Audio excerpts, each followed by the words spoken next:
மாதவனை கேசவனே திங்கள் தீரு முகத்து சேயிழையார் சென்றிறைஞ்சி அங்கு அப்பரை கொண்ட ஆற்றை அணி புதுவை பைங்கமல தன் பெரியல் பட்டர்பிரான் கோதை சொன்ன சங்கத்தமிழ் மாலை 30 தப்பாமே இங்கே பரிசுரைப்பார் 2 மால்வரை தோள் செங்கன் திருமுகத்து செல்வ திருமாலார் எங்கும் திருவருள் பெற்று இன்புருவரெம்பாவாய்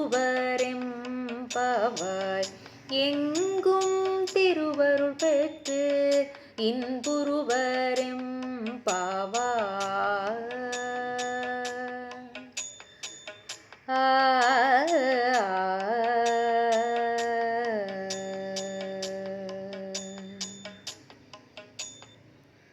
நன்றி.